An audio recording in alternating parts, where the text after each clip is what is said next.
you guys? It is your girl Ashanti with Ashanti After 9. And I have a very talented man sitting right next to me. Okay, he drove all the way from Atlanta, Georgia, and has put together a very amazing project in the city. I'm so excited for him to talk about it. You want to go ahead and introduce yourself? Yeah. Again, thank you so much, Ashanti, for having me. I'm Rico Shay, and I am the director, producer, and co-writer for the Miltons, an original stage play by me. And we're bringing it to Birmingham August 2nd to put it on live. I'm so excited about that. So tell me, when you first thought about the Miltons, because I know you've been kind of writing for a bit, what made you kind of get out of, well, tell me, when you first started writing, what kind of writing did you do? Because I only know you kind of from like kind of comedy skits and stuff like that. Yeah. So what made you say, hey, we're finna kind of take a different step? So it's funny you mentioned that the Miltons was born from one of the skits I did. Okay. So I did a skit 4 years ago, Meet the Miltons, and I was poking fun at Tyler Perry, and I made a parody of Meet the Browns. So that skit, when we did it, it was all improv, the dialogue. I just had the concept of a family coming together to have a dinner and like a bunch of secrets spilled at the table. Okay. And so when we did it, it was so funny, and I was like, man, this will make a really good stage play one day. So I just sat on it, and a lot of my ideas I just sit on until the time is right. Okay. And so God lined it up to do it now, and here we are 4 years later, putting it on. Right. So for those that have never seen the play, which we haven't seen it yet, can you give us like one sentence that would kind of give people like an understanding about what it's going to be about? That's good. The Miltons is a family comedic drama that showcases an urban family and the struggles and battles that they go through. But they have to realize that they're all they got. And at the end of the day, you're family, and you just got to push through. Okay. That's what it's about. So, okay. How did you get into film? So we're going to dial it back because I know you are like a director. Would you consider yourself an actor too? Of course. Okay. Yeah, I started acting first. Okay. That's really my first love. Started acting.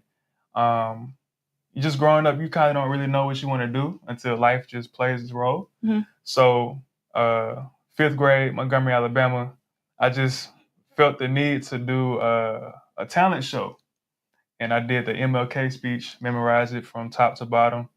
And that was my first time really just bracing the stage and going before an audience. And I was like, I want to be an actor. I'm a character. I'm a funny little kid. So I started majoring in theater, middle school, high school, going to different summer camps and stuff like that. So that's kind of where my love for acting really was born, just in my upcoming. And it kind of just got bigger and better over time. Okay, so what was that moment when you were like, hey, because I know you went to school, you went to college. What was that moment when you were like, yeah, we gonna kind of finish school, but we definitely getting ready to delve into like film and just being a creator. What was that moment that really clicked for you? That's a great question.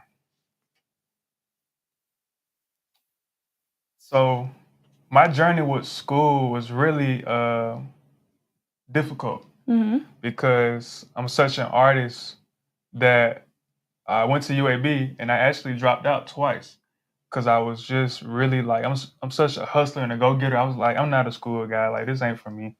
So I really, like my time in Birmingham, I really just started trying to figure out my purpose. And it got to the point, I remember clearly 2017, where I just was like lost. I was working at Publix, and it just was like my goals and my aspirations, they just weren't panning out. And so after work one night, late night, I made a sincere prayer to just to find my purpose in life. And so later on, 2018, I was asked to be in a web series called School Days. And this was my first time on a real set, even though it was independent. I was, a part of the production, playing a lead role, and that's when I really became inspired to start doing my own content and just start writing my own projects. in 2018, that's when I wrote my first short film, $1 Million Ambition. So a lot of it, just my journey with school, everything's connected. And it just kind of just led me to creating my own stuff and just putting myself in the project as well as producing it all together. Okay, so what gives you inspiration when you decide, hey, I'm getting ready to write a play, I'm going to write a short film, I'm going to write a skit? Where do you get inspiration? Great question. I get inspiration from life. Like I'll joke with people all the time. Like they'll tell me a story and I'll be like, that's a skit. Let's run that. So a lot of the skits that I do, that are they be like real stories that people tell me or like things I've been through. So just like everyday life, you know, and just current events. Just what's going on in the world. And also too, I spend time in nature. I really understand the science behind spending time in nature is it has an effect on the subconscious mind when you spend time around greenery and stuff like that. So just spending time in nature, going to parks and just getting that inspiration from God's green earth as well. Okay, so tell me, when it comes with your like past experiences writing different things, right? How did you come to say like, okay, we getting ready to put the Miltons together? Because I know it was like a skit before, Right. and it had kind of evolved. What was that moment where you were like, okay, we're gonna go from something short form to a play? Because that's a pretty big jump. It's a jump. It's a jump. I'm still figuring it out as I go. But it got to the point where I haven't done a big project in like 4 years. My time in Birmingham was super consistent. I was always doing premieres. I always had something coming up that was bigger and better each time. But it got to the point when I graduated, I moved to the A, and I kind of reset and just wanted to be normal for a change. And so it got to the point where I was like, okay, I got to get back into doing this. Although my skits were always consistent, I always was doing skits. That kind of was like my workout gym, practicing that creative muscle. But when it came time to, okay, what am I going to do next?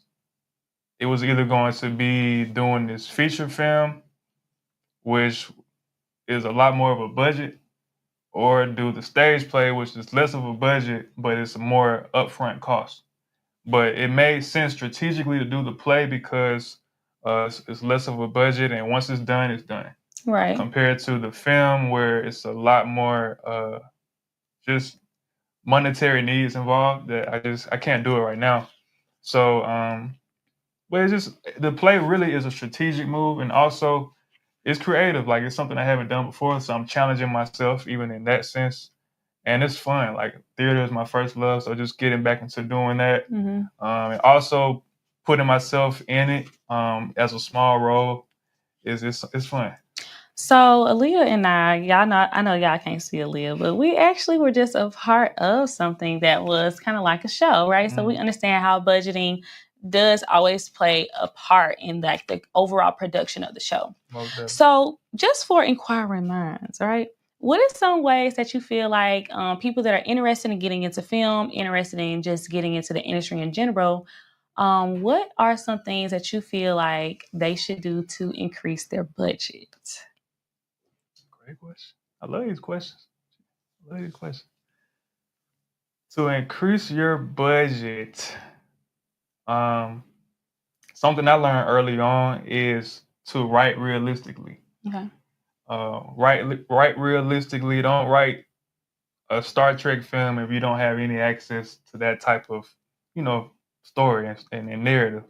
So a lot of my early works, it would just be access that I had to around the city or people I had access to, and just kind of go from there. Like you don't have to just go above and beyond out the gate. Everybody got to start somewhere, and so just starting with what you have, even if it means putting your friends and your family in your projects, you can save money on that, and just don't be afraid to ask for money. If people really believe in you and they support you, call them. Don't just text them. Like have a verbal conversation with someone and tell them what you have going on. Be genuine, be sincere, and just tell them why it would be significant for them to contribute to what you have going on financially. And honestly what I found success in is just being genuine and explaining the why behind what I'm doing. Okay, so we're gonna go to a little intermission. Just because they said Rico is sideways. I don't know. Hold on, let me see. I was sideways. Hold on, my friend Jessica texted me, said you sideways. He not sideways, girl. I don't know. You the right way. Anyways, I'm sorry, y'all.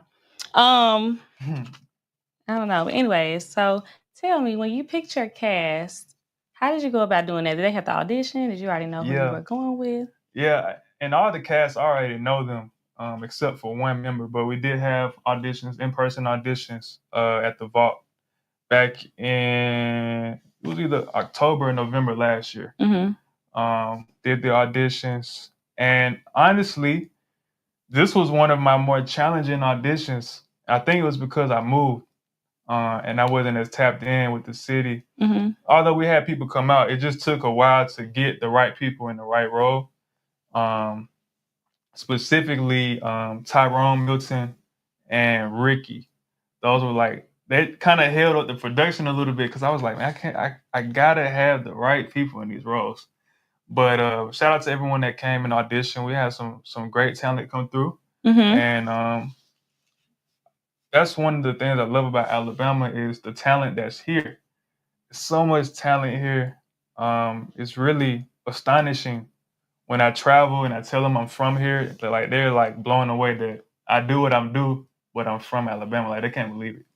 So they just don't know how much talent is here. But we really do. We really do have something to bring to the table for sure. Okay, that's cool. So we want to get a little bit into the cast. Let's go. Right, we're gonna talk about a few of the characters. So the Miltons, so they kind of go through different struggles, right? We got some pregnancy issues, we got some loyalty issues, we got a lot of little things that the family is going through. So Maurice and Sandra, those are the parents, right? Right.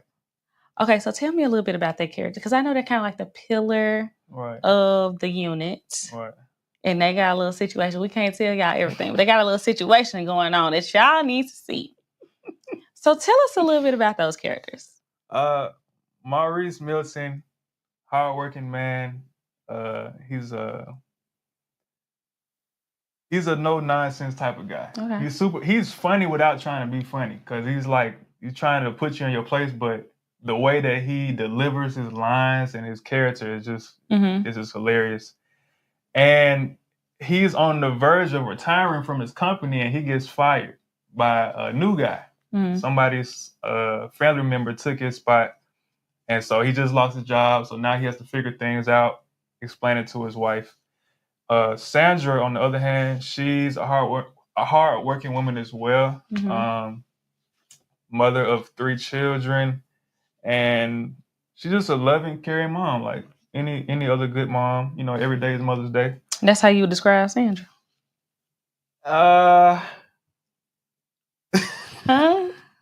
Because I don't know. Sandra, not perfect. I'll say that. Okay. Sandra's not perfect, but her family means everything to her, and she will try to perfect her misperfections the best she can. I'll say that. Okay. So I'm about to say, now we know what's going on in the play, and Miss Sandra, she on one. I'm gonna just let y'all know. You need to make sure you got. It's coming out August 2nd, right? August 2nd. And there's 2 show times. Is it 7 p.m. and 7 p.m. 2 p.m. and 7 p.m. Okay, like y'all got to get down there at 2 o'clock. Sure. Okay, because Sandra really, really, really is on one. Matter of fact, I just got a question. How old are the kids? Are they grown? So Erica Milton's the oldest. Okay. She's like 28, 29. Tyrone's the middle. He's like 25, 26. And then Bubba, he's like 19, 20. Okay. So they've all moved out the house except Tyrone, who is causing the most trouble.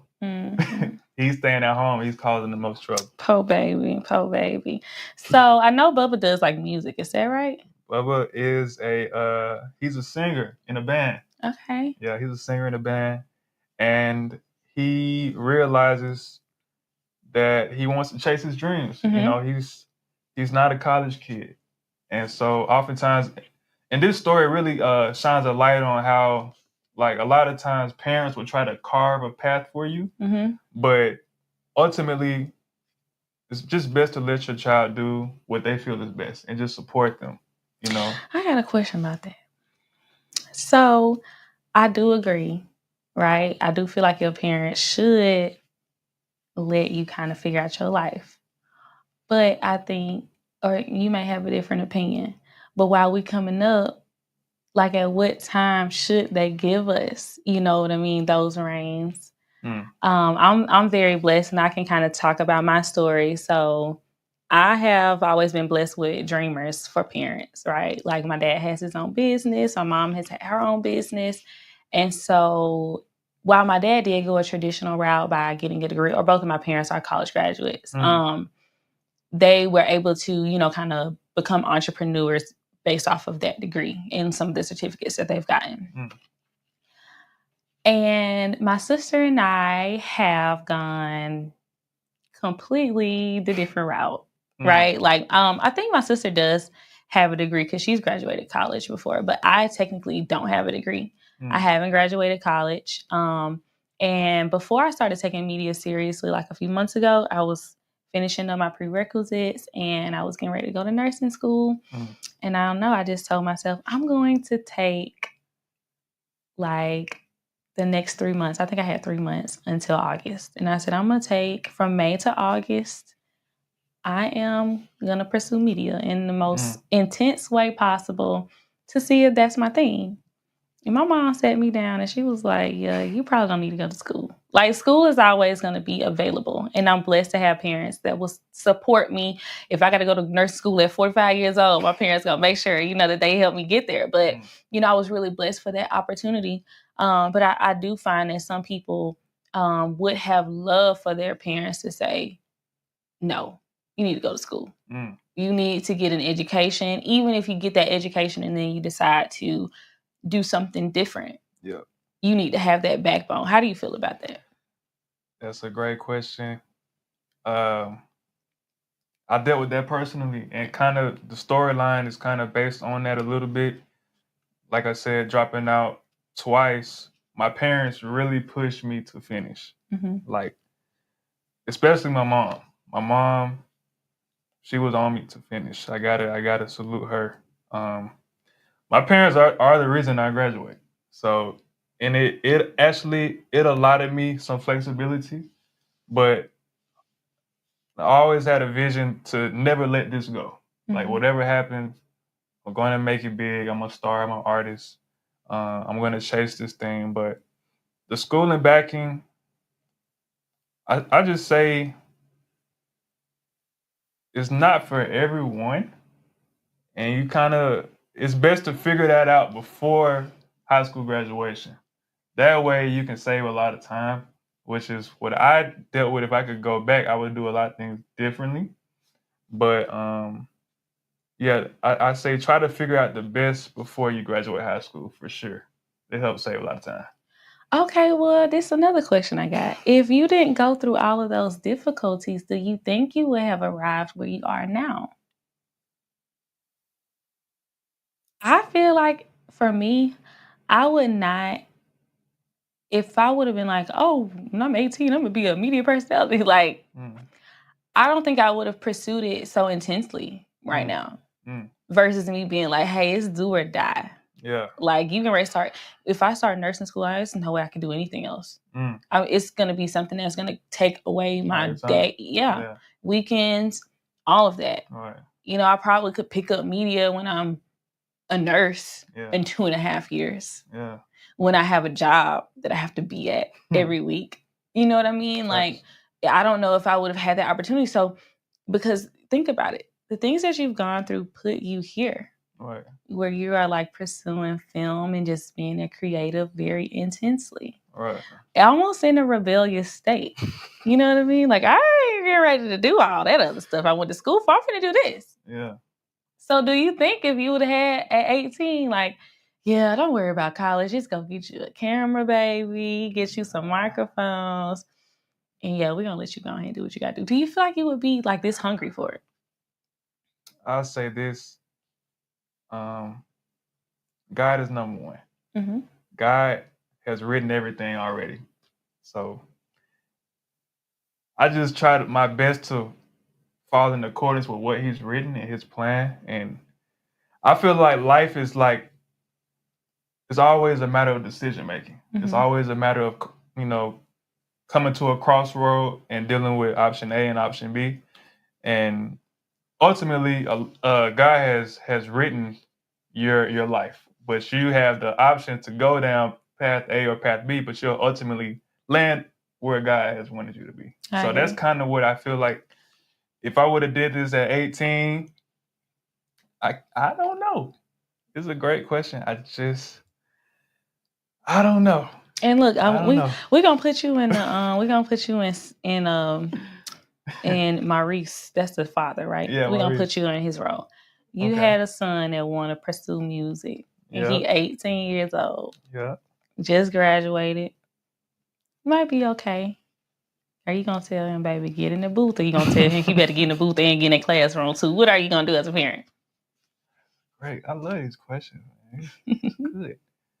If I was Maurice and my child wanted to do everything in music, um, I would tell him to make sure he has some streams of income coming in and go after it. But Okay. you're not gonna do it under my roof. You gonna put him out? You gotta get it. You gotta lead the nest. Why? You gotta lead the nest. I feel like that's when you really can hold yourself accountable. When you lead a nest, in my opinion, um, it helped me to be more responsible, more mature, and like stay on top of things. So if I was Maurice, Bubba, he's gonna have to get it, and I'm gonna be there to support him. Mm-hmm. But this is what he's choosing to do compared to like, you know, higher education is more of a stability type of thing, more of a safety net.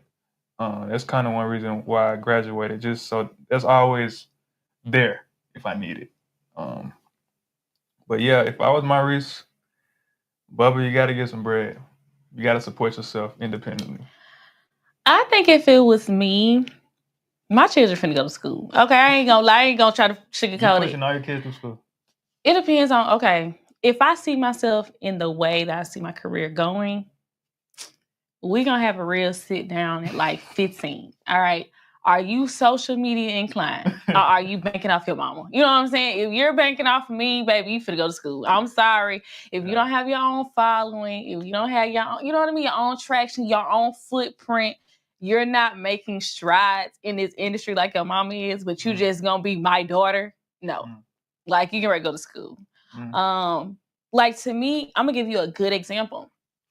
Candy Burris, her daughter Riley, is in college right now. I want to say she's like pursuing law and stuff. She's kind of like going through that phase where she doesn't know if she want to go to school or not. I think she was a prime example of somebody who needed to graduate and go to college. She was not like social media inclined. She had a following, but it just wasn't her thing. Versus like Lori Laughlin's daughter, right? That's the lady who had this college scandal. And her daughter ended up faking acting like she was going to college to do a sport. And she actually like, they stole that tuition money and stuff like that. She should have been an influencer. Wow. She at that point she already had like a makeup line or some kind of beauty line in Sephora. She was already like making that imprint where she could have been like, I don't have to go to college because I'm making my own name. So yeah, kids, I know y'all might look at this in a couple years. If you 15 and you ain't really stamped like that in the game, you know what I mean? You better go to college, okay? You ready to go? You better do your first semester. You better make our A's, or don't do that dropping out. You know what I mean? We're not doing all that because I did that. But you're gonna be better than your mama. Okay. Or, you better go ahead and hustle and hit the gram up, hit TikTok up, but whatever the social media is at that point, I think it's only fair because I'm not gonna give out particular names, but you ain't finna be, my mama is. You need to be saying what your name is, Just be real. That's real. So, all right, Tyrone. So how did you manage to make Tyrone's character so relatable? Because I feel like he is such a relatable character. Without giving any spoilers, can you describe Tyrone to the audience?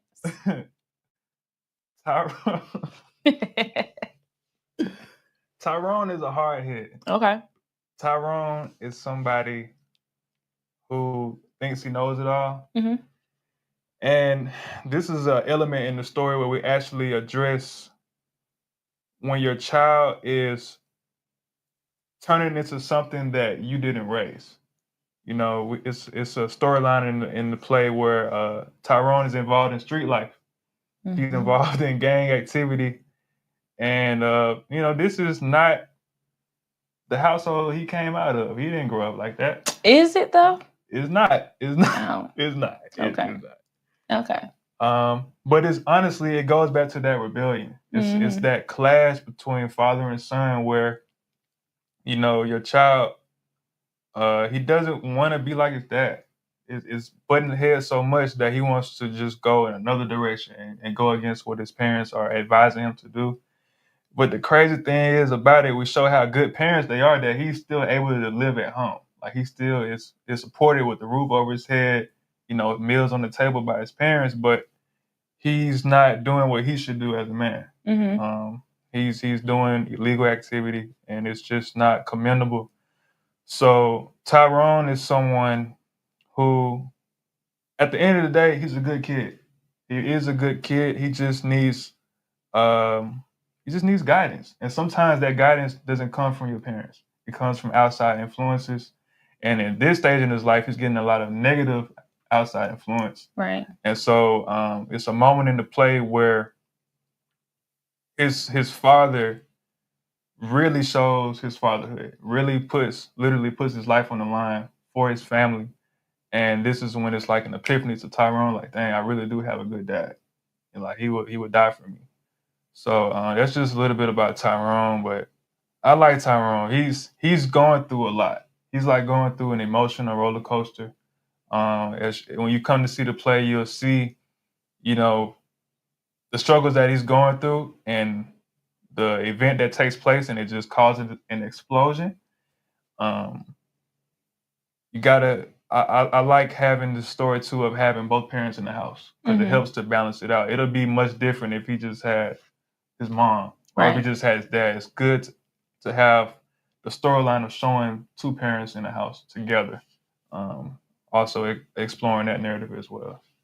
Okay, so if you could give advice to to Maurice and Sandra about what to do with Tyrone, what advice could you give them?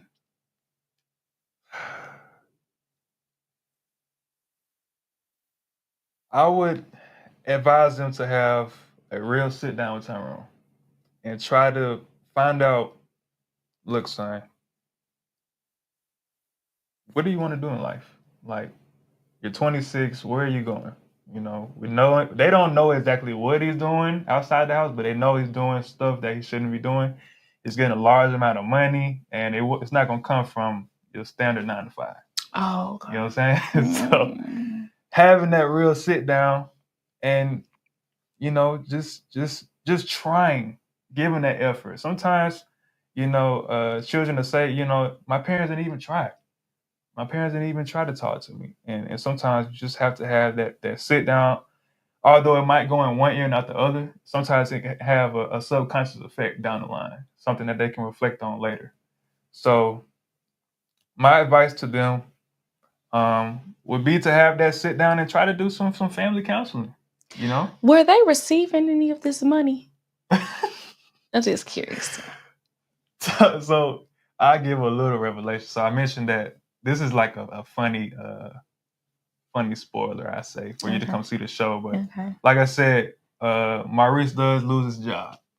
So we poke fun in Act 1 where Tyrone offers his dad some money. And he's like, well, I know you just got laid off. So we play with that type of family dynamic, and they kind of have a little clash there. So yeah, he actually does offer some money to his dad, and his dad doesn't accept it. He knows that this is not coming from a righteous living. So yeah. Would you accept it? If I was Maurice. Yeah. It was a lot of money. I wouldn't accept it. I feel like in my fatherhood, I'll stand on morals and values. If I know my child is involved in something like that, God forbid, I definitely wouldn't take it. I didn't raise you to do these type of things. Off the record, you know what I'm saying? It's a lot of money. It's a lot of money. Like, look, mama can turn the blind eye.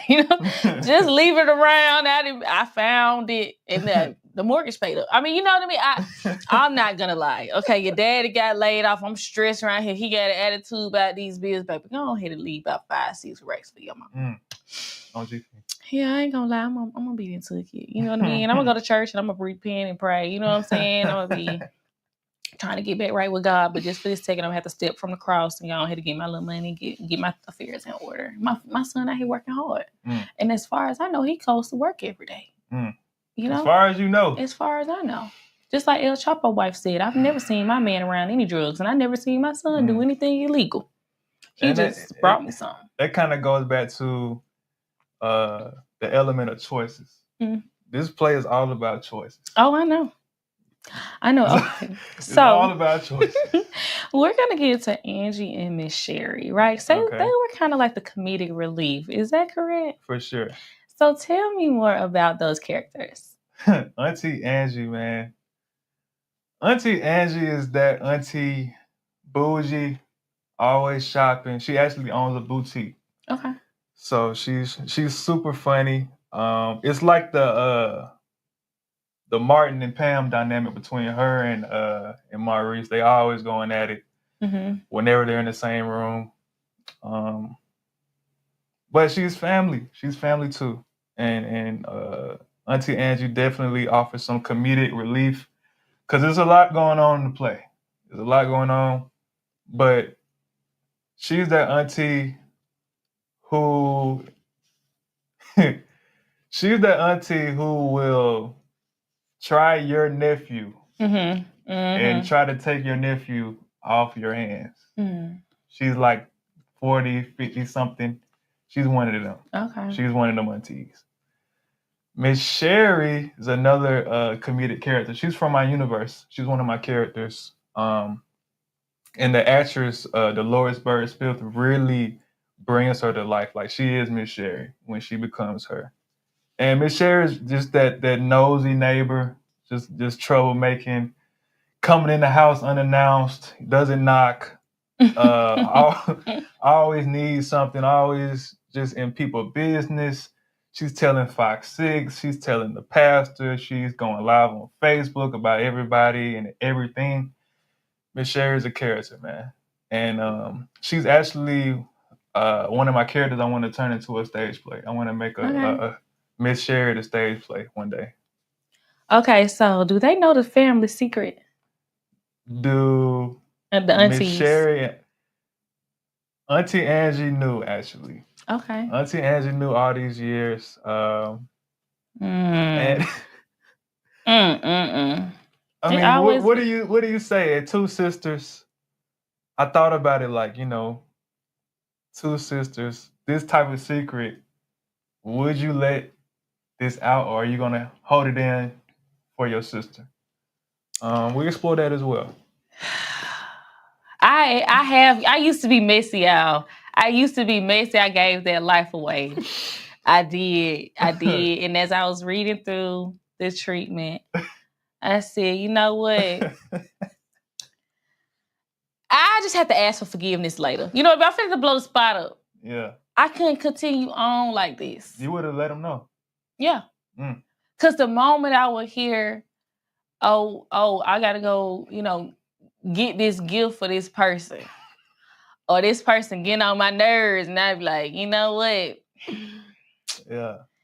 I would have just said it, and how old is he now? Who? Tyrone. Tyrone is 26. 26. And look, let me tell you, I got a personal connection to this, really? Right? I do. Not like that. Not in the way that you put it, but I'm trying to see how I can say it without saying it. I'm not gonna say. I'm gonna have to tell you off camera, because if I say it on here, I'm gonna be the gay to plot it right. I'm not gonna do it. I'm not gonna do it. I know it's important. But I used to be messy. I'm just gonna tell you, I've been delivered. I don't know how many months. It's been a few months, right? It's probably about 3 months since I've been delivered from being really messy like that. And it's always fun mess. See, that's dark mess. You know, I don't like to play with stuff like that. So it's like, you gonna be mad at me, but we need to go ahead and do this. Okay, because you're gonna thank me in the end. Maybe you're gonna be old and gray, stressed out, hair falling out. You know what I mean? You could get an ulcer, a stomach ulcer, all this stress on you. In a simple sentence, could have let it all go. Right. You know? And see, that's the type of person I am. Well, okay, if it was you, if it was your brother, okay, and your brother in this type of situation, but you be like, hey, look, my brother done got into, or you just gonna rock with your brother, act like you ain't know. I gotta rock my brother, man. Really? That's his battle. that's his problem. You know, he got to deal with that. I'm not gonna rattle my brother. I'm gonna tell you. See, I know it might not be the right thing to do. If you was my man brother, you couldn't come back around my kids no more. I couldn't even. I had to cut you off. You would be getting cut off. That's the thing. It's so many layers to it, right? If you peel back the layers, it's like, should you not? Should you not? It's so many layers to it. The right answer, I really don't know. Righteously so, I really don't know. Okay, I got a question for you. Because some of these questions coming off the dome. Okay. And this is just a quick question. Yep. If somebody couldn't figure out the truth, would you lie to them?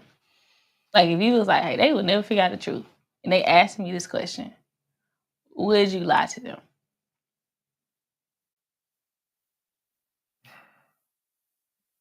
I plead the fifth.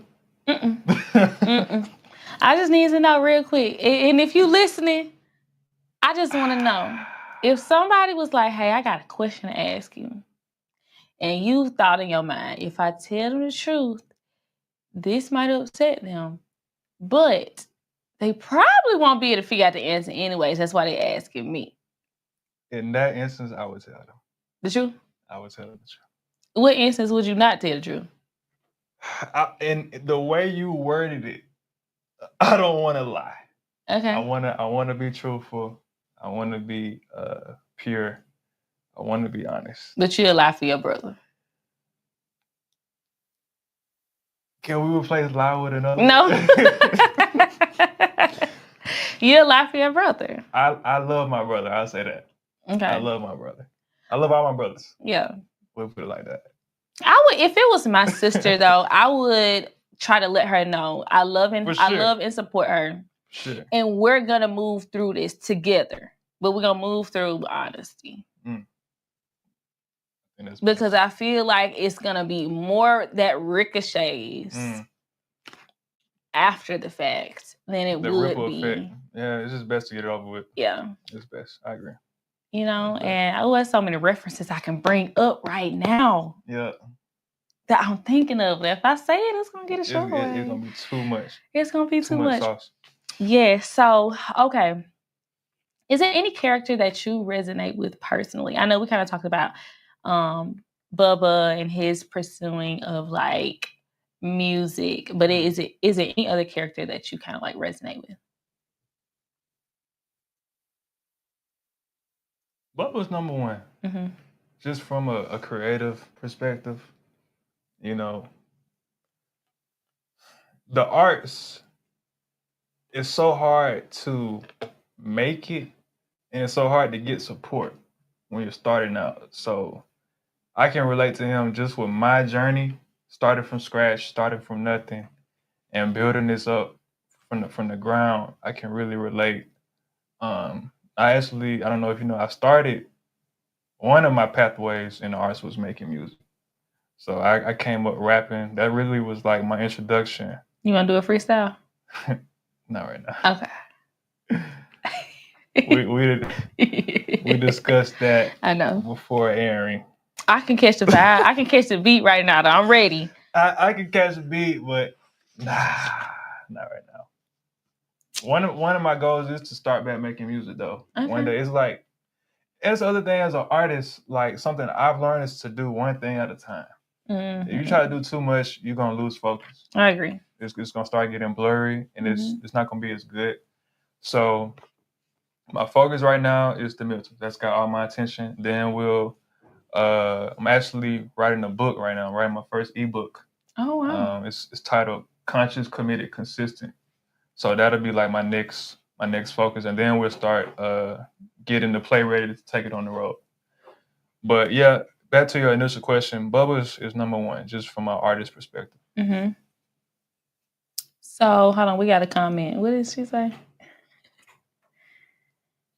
Depending on the situation, I might not tell the truth. Oh, okay, so you don't mind a little lie, huh? I get it, man. I get it. That's why I said it's layers. It's so many. We might open that up at the end of the play. I might ask the audience, what would you have done? Yeah, you should. Yeah, I think that'll be a cool discussion. Yeah, I'm gonna be there too. I'm gonna be there. I'm gonna let them know. You gotta chime in. Look, and I just thought about this too. Sometimes I do lie, but it's people I don't care about. I'll lie to them. If I care about you, I'm sorry. Don't ask me. Yeah. Because I'm gonna go ahead and have to say it. It's hard for me to hold like things that I feel like people need to know. Because if it was me, and I'm dramatic too. You know what I'm saying? I'm dramatic. Yeah. And it's like, dang, if that was me, I would knock all this stuff over. You know what I mean? I would be so upset. So yeah, I definitely feel like I would tell. I gotta respect it. To the grave. Oh, she gotta take it to the grave. That's the thing too. Like, I'm also thinking about the other person. Like, how is this truth going to affect you? Because they say the truth hurts, but it also said it'll set you free. So it's just weighing those. Everything is decision making. Everything's about decision. The truth hurts when they tell you the truth after a lie. That is how that happens. That's true. The truth hurts after they tell you the lie. Righteous. That's it. It's not just somebody being honest with you, because if that was the case, that honesty would not be hurtful when it should have been delivered. You know what I mean? In this situation. So when people say, oh, the truth hurt, it's because they done lied to you before and they didn't feel they ain't ready to have to clear it up. That's really where that come from. Yeah. Me personally, just let me know. Oh, so you don't want nobody to lie to you? Oh, wait. Okay. I said me personally. You don't want nobody to lie to you, but you may lie to others. I'm not going to lie to you.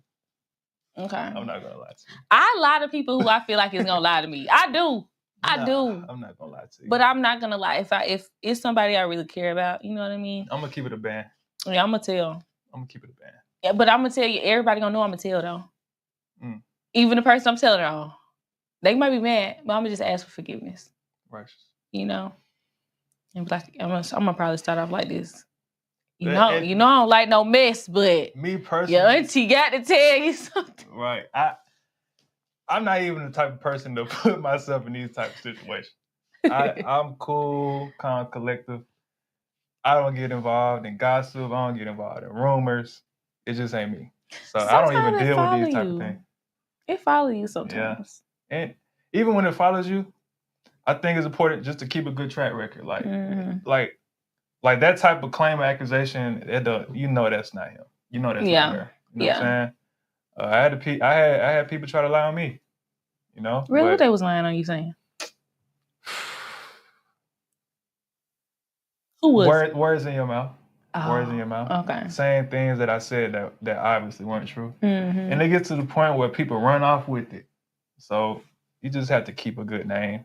You know, your name is everything. Yeah, you know what? I'm glad you said that, because sometimes when those situations happen, I feel like it's a little small red flag that you need to distance yourself immediately. You know, when that person lies on you or crosses that boundary of like confidentiality and brings that conversation to a third party and definitely skews the conversation, I feel like that's just a little, if it gets back to you, it's like a little red flag, run far away.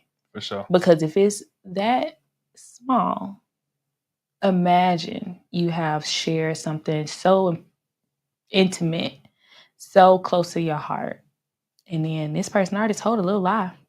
Imagine what they're gonna do with the truth. You know? Yeah, we should not gossip. We should not slander. Right. But he will lie a little bit for his brother. I'm just kidding. I'm not gonna lie for my brother. I'm just kidding. So, what do you want people to take away from your play? Um, One thing is to showcase a two-parent household. Okay. Oftentimes, with these African American stories, you're seeing a single mom, and the dad's he's in jail or he's dead or he's not involved in their life. I'm trying to get away from that. I want to show that these houses exist too. Mm-hmm. We know the statistic of 70% of Black women, raise single parent household. Um, so just trying to put it on stage that this type of family dynamic is possible, it's relatable, and uh, just trying to push for marriage too, pushing for marriage early, not waiting, and just trying to honor your parents, Mm-hmm. respect your parents. Um, you're here because of God, but your parents conceived you, so have the utmost regard. Um, it's not always easy. We have our differences and belief systems as to what we should do and uh, not going in line with what our parents really want for us. But at the end of the day, if you have good parents, they want the best for you. So just keeping that in mind, showcasing that narrative. Everything is about family in this play. Showing that parenthood and showing it's not easy being a parent and it's not easy being a child. Right. So I know you touched on the importance of it being a two-parent household, which is a household I grew up in, and I wish that there was representation. Why do you feel like now we are seeing that intense representation of those single parent homes, those situations where the fathers are, in jail, incarcerated? And do you feel like that reflects what you see out in the world today? Great question. Um, the world that we live in is all by design. It's ultimately God's design, but the creation, those that are in power, they have it to where they can do systematic design.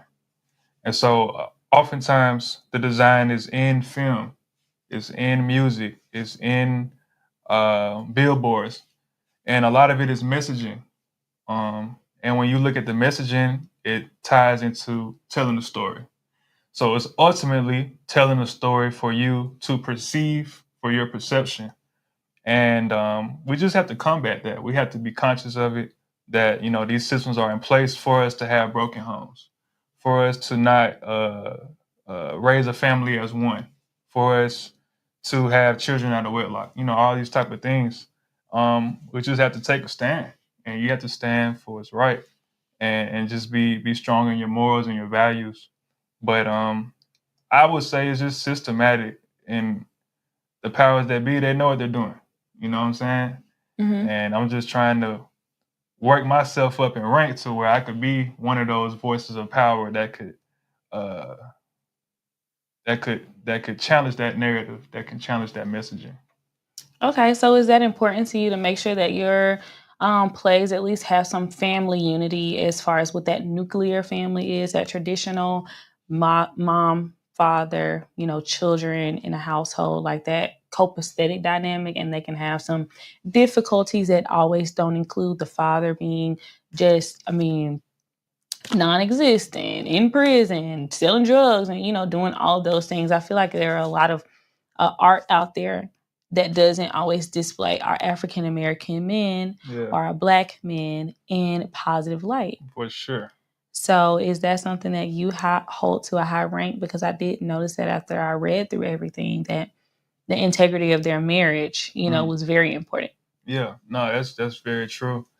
Um, just taking a step back, one of my projects that I did, my best short film to date was In Memory of.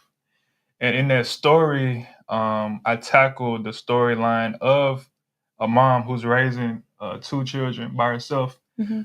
only because her husband was arrested for a crime that he didn't commit. Mm. And that's also a narrative that we deal with as a culture, for going to jail for things in prison when we're innocent. So um, there's so many stories you could tell, And oftentimes, a lot of the things that are being pushed aren't things that we need to see, aren't things that we need to go Netflix and chill about. It's so much power in telling a story. There's so many stories to tell that I feel like when you're in a position of creative control, like put meaning in messages that can have a positive impact in your work. And so that's something I've been doing since day one. I love that. So let everyone know where they can find your play. I know it's debuting here in Birmingham. Is that correct? For sure. So let us know the details. For sure. Mark your calendars. August 2nd, Saturday. First Saturday in August. Birmingham will never be the same. We got 2 showtimes, 2 p.m. sharp. We're not doing CPT. Okay. We that's another narrative we got to stop. Okay. We was on CPT today, but look, we got here. We got here, but we got to stop that. We do. We got to stop that. We got to be on time. We got to take, time is money, and money is time. So we definitely want to start on time, 2:00 sharp, and second show time at 7:00. Okay. Sharp. And how can people get tickets? Tickets are on Eventbrite. Okay. You can just search the Miltons, and it'll come up. And this is going to be at the Woodlawn Theater, and we're making history as the first stage play that they're having. Oh, congratulations. Yeah, so it's historical from top to bottom, and I really think that this story will really resonate with the audience. I really think they'll appreciate it. All right, and let everyone know also where they can find your other projects and how they can also follow and support you on social media. Most definitely. Please subscribe to my YouTube channel. I post every week, Rico Shay TV. A lot of my work, skits, films, are on that channel, as well as my social media profiles, Instagram at So Visionary Films and Facebook at Rico Shay for the most part. All right, well, we want to say thank you so much, you guys. We will definitely be down there August 2nd. Again, that is going to be at the Woodlawn Theater at 2 p.m. sharp. Okay, not 2:07, not 2:08, not 2:09, and not 2:10. At 2:00 sharp. And also at 7 p.m., they're going to have their second showing. And if you guys can go ahead and get your tickets on Eventbrite, go ahead and do it. I read the character arc. I also read the treatment for the show, and it's actually pretty funny. Okay, it's funny. It's and I funny. Can't wait for you. If you go, I might be the one to get on the stage and ask what y'all do, because I just have to know what you would do in this situation. Because me, I'm folding every time. I'm gonna be the one. Your auntie don't like no mess, but I got a little something to tell you. Yeah. But I'm really interested in seeing what it looks like, and congratulations for being the first play to debut there, right? Yeah. I just want to shout out your platform too. Thank you for having me. Thank you. Subscribe to Ashanti After 9 and everything she has online. She's going somewhere big. Absolutely. Big. And Ashanti After 9 will be in the building. We are gonna get a chance to talk to the cast, I hope. Sure. I'm doing my shameless plug right now. For sure. But I would love to get a chance to kind of talk individually to the cast and just kind of get some of their background when it comes to acting. You guys, I know we're getting ready to close out the show, but I am a horrible actress, okay? She's been in some of my work. I have, and y'all, I laugh so bad every time. Like, one time, I'm going to close out, but one time it was me, Rico, and Cam. We was at my apartment, right? Cam had to tell me that he lost his job. What? That he lost his job. For a job. He was applying for a job. He was trying to get a job. He couldn't get one. And he was supposed to get like real frustrated. Yeah. I kept laughing. She was supposed to cry and be emotional. This girl is laughing. I just laugh because you're so sorry. Why you can't get a job? What you crying for?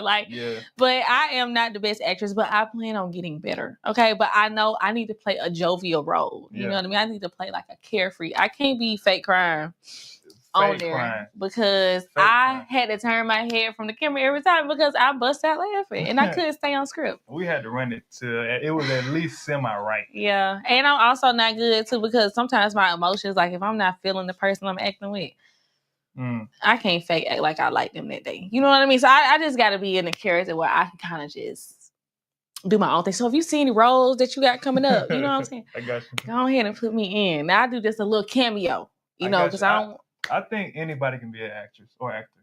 You do. With good training, practice, anybody can be an actor. Can you teach me how to cry on demand? Sure.